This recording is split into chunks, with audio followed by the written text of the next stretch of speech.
자, 오늘 제목은 오늘 그 진도는 19분 법계통화입니다. 법계통화. 자, 그런데 이 법계통화 내용에 보면 처음에 나오는 내용이 그겁니다. 삼천대천 세계에 가득한 칠보로 도시를 하게 되면 그 인연으로 그 사람은 복덕이 많느냐고 물어봅니다. 맞죠? 그죠? 네, 근데 많다 그러죠? 자, 그런데 보살님들 이 질문이 여기서만 나와요? 앞에서도 많이 나왔죠? 실질적으로. 네? 이제 여기서 아셔야 될 게 뭐냐면, 자, 제가 건강경은 일단 그 해석판이 두 개라 그랬죠. 그죠? 1분부터 16분까지, 17분부터 또 하나의 해석판이 있다 그랬는데, 이거를 어떤 분들은 두 개의 해석이라고 그러고, 저 같은 경우는 하나의 해석이라고 얘기했지 않습니까? 이게 뭐냐면, 처음에 설명은 아공에 관한 겁니다. 다른 말로 하면은, 그 아라한의 그 수행, 자기 수행에 관한 것들을 이야기하는 거고, 17분부터는 보살행에 대해서 이야기하고 있다고 하셨습니까? 그죠? 그래서 그 차이가 조금 있어요. 자, 근데 봐봐요.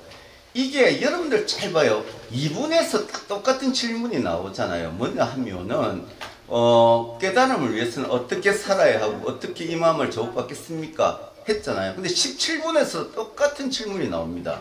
근데 답에 들어가면, 3분에서는 그 답을 어떻게 합니까? 아상인상 중생상 수저상을 버려라. 상을 버려라 합니다. 그런데 17분의 질문에 대해서는 18분에서 어떻게 이야기를 합니까? 유관, 천안, 해암, 법안, 불안이라는 이야기를 합니다.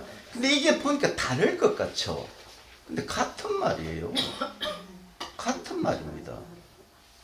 왜 그러냐면은, 자, 봐봐요. 3분에서의 답은 상을 버리라는 거였습니다. 근데 18분은 유관, 천안, 해암, 법안, 불안이 나오지만은 제가 뭐랬습니까? 보살님도 이 5가지 마음을 가지고 있고 열애도 이 5가지 마음을 가지고 있다고 했잖아요. 그러면 이 5가지 보살님들이 가지고 있는 이 5가지 마음과 부처님이 가지고 있는 이 5가지 마음이 같습니까? 아니라고 했잖아요. 왜냐하면 보살님들이 가지고 있는 유관, 천안, 해암, 법안, 불안은 그 뿌리가 뭐랬습니까?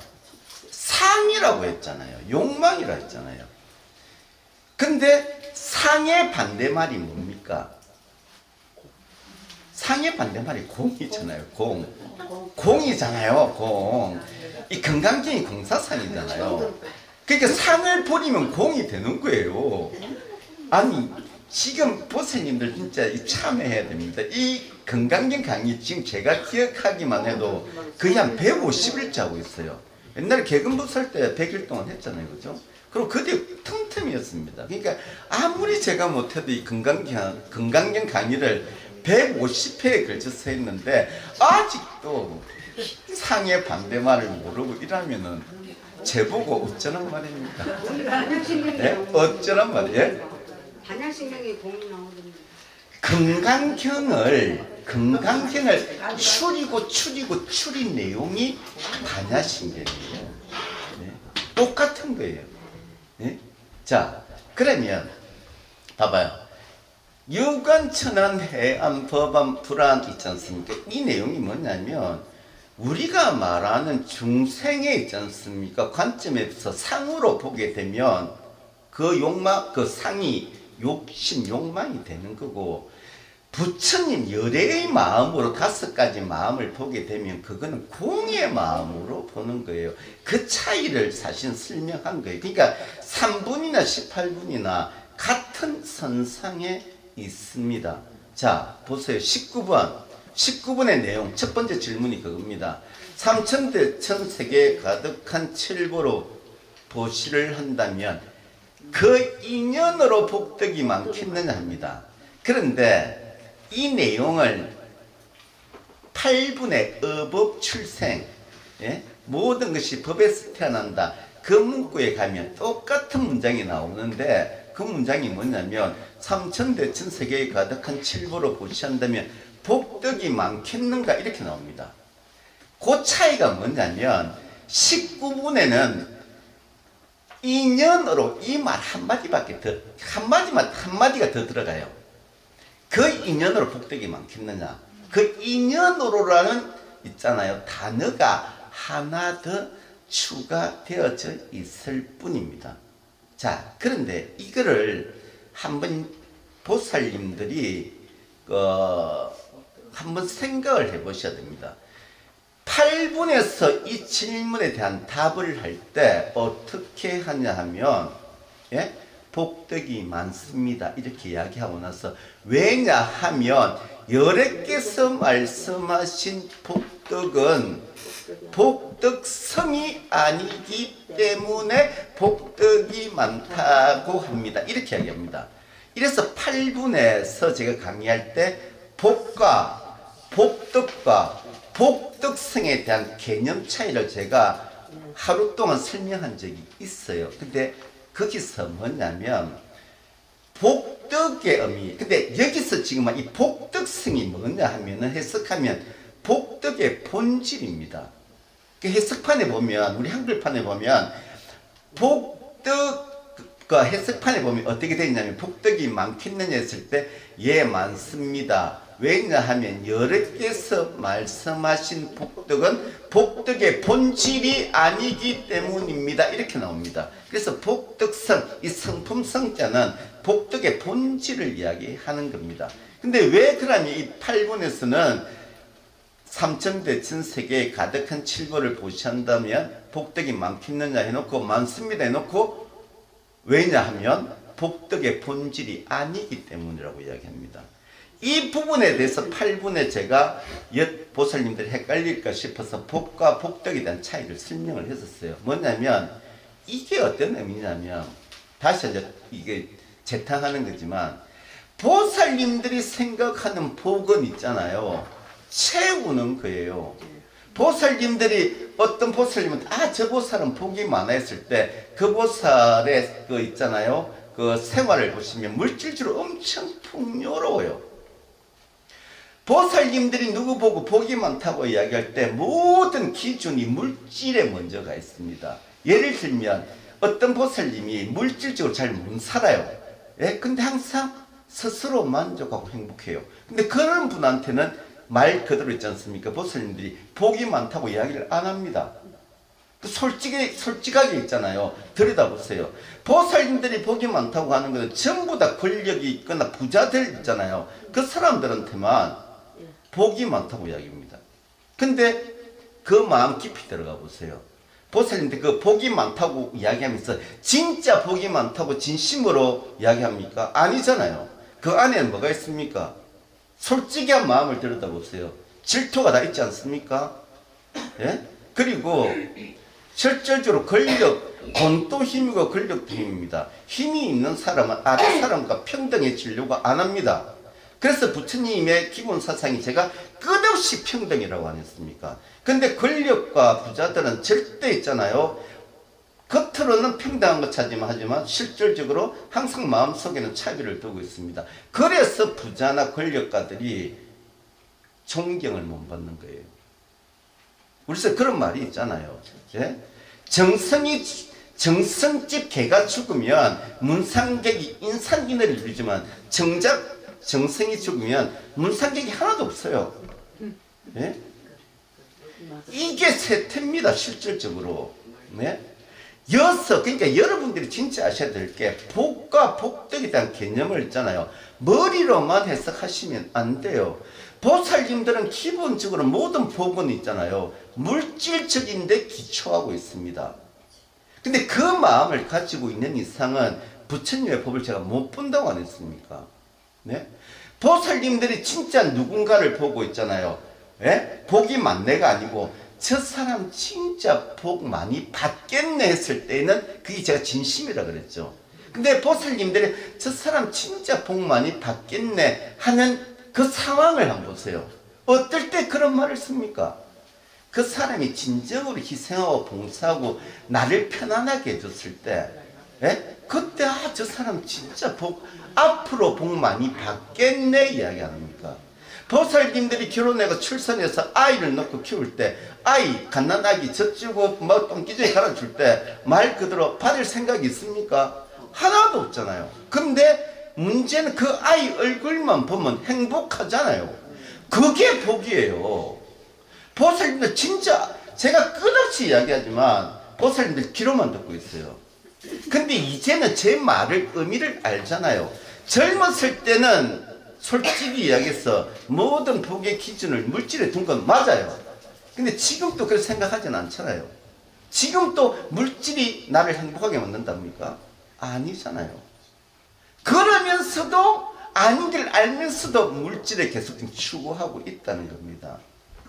진짜 복이라는 것은 나의 만족에 있어요. 내 만족에 있다는 겁니다. 근데 내 만족은 한마디로 내가 마음을 비워갈 때 만족이 빨라지는 겁니다. 예? 그래서 자 봐보세요. 여기서 8분의 그러니까 말 그대로 그 질문이 있잖아요. 삼천대천 세계의 가득한 칠보를 보시했을 때 복덕이 많겠느냐 했을 때 8분 그러니까 좀 그 8분에서 앞에 거 아공 아란 수행자 측면에서 봤을 때는 그냥 단순하게 복덕에 대한 개념만을 이야기하고 있어요. 그런데 이 19분에 와서 똑같은 질문을 했는데 답이 어떻게 나옵니까? 예, 복덕이 많습니다 해놓고 그 내용을 자세히 들여다보세요. 앞에는 복덕의 본질이 아니기 때문에 그렇고 지금 19분에서는 뭐라고 하냐면은 실로 복덕은 없는 것이기 때문에 복덕이 많다고 합니다. 근데 복덕이 실제로 없다 그러면은 보살님들이 이게 말 그대로 기도에 대한 있잖아요. 목적성을 잃어버리잖아요. 맞잖아요. 근데 복덕이 실로 없는 걸까요? 네? 여기서 아까직 제가 갓난아기 이야기한 거하고 똑같습니다. 여러분들은 실제로 복에 대해서 있잖아요. 복과 복덕은 다른 개념이에요.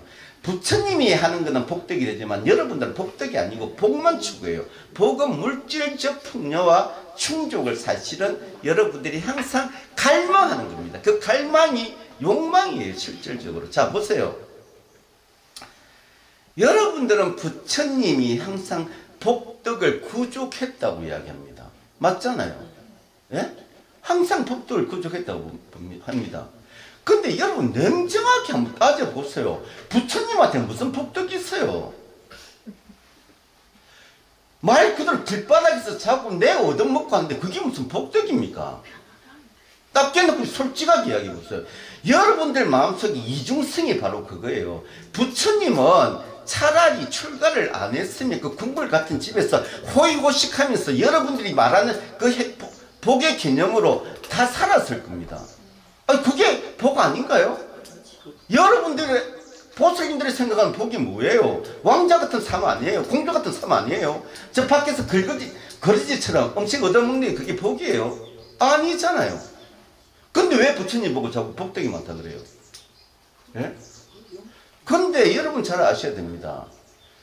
부처님의 그 복덕이 뭐냐면 물질이 아니잖아요.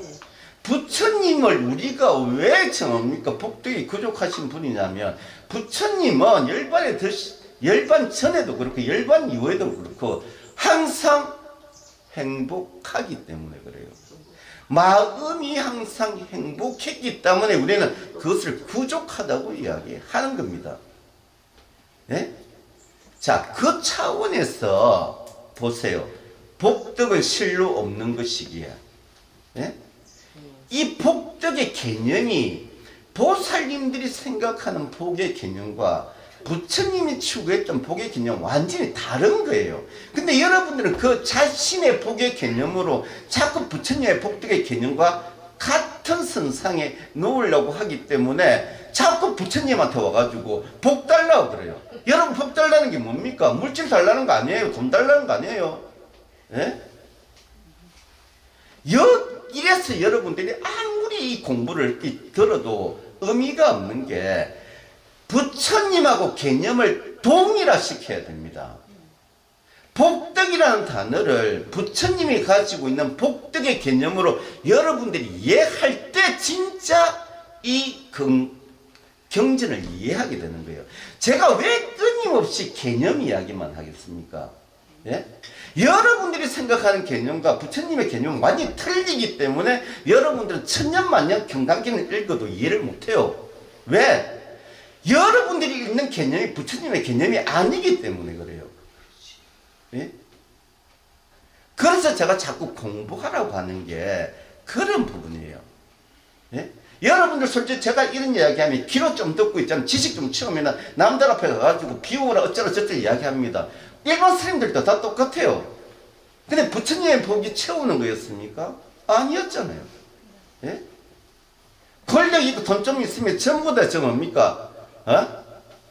스스로 마음속에 세상을 졌습니까? 계급화 시켜버립니다. 예? 다 계급화 시켜버립니다. 없는 사람은 계급을 안 만들 것 같습니까? 없는 사람은 또 자기보다 더 가나, 더 힘없는 사람한테 또 계급을 만듭니다. 예? 우리가 말 그대로 세상에 있지 않습니까? 각 을이 있다 그러지만은, 근데 내가 영원히 을입니까? 아니, 아빠가 회사 가면 을이 됩니다. 근데 아빠가 집에 가면 뭐가 됩니까? 갑이 되잖아요. 예? 근데 항상 사람들은 자기가 있지 않습니까? 예? 갑이다 아니면 을이다 하나에서만 생각하는 거예요. 예? 그래서 제가 항상 이야기하는 게 이 건강경을 있지 않습니까? 여러분들이 귀로 들어서는 안 돼요. 제가 공부라고 하는 건 딱 한 가지입니다. 이 경전에 나오는 문구를 내 마음으로, 내 살아온 경험으로, 내 인생으로 해석을 해내야 됩니다. 그게 공부입니다. 그게 인식을 바꾸는 거예요. 그 인식을 바꿨을 때 내 미래가 틀려져요. 여러분들은 지금 잘 모르시는데 이제는 공부하는 나이가 지나버렸지만 지금 현대 물리학이 양자 물리학입니다. 근데 양자가 부처님의 내용하고 똑같습니다. 양자역학은 양자 물리학은 있지 않습니까? 삶도 죽음도 없습니다. 경계가 없어요. 예? 양자 물리학의 제일 첫 번째 그게 중첩입니다.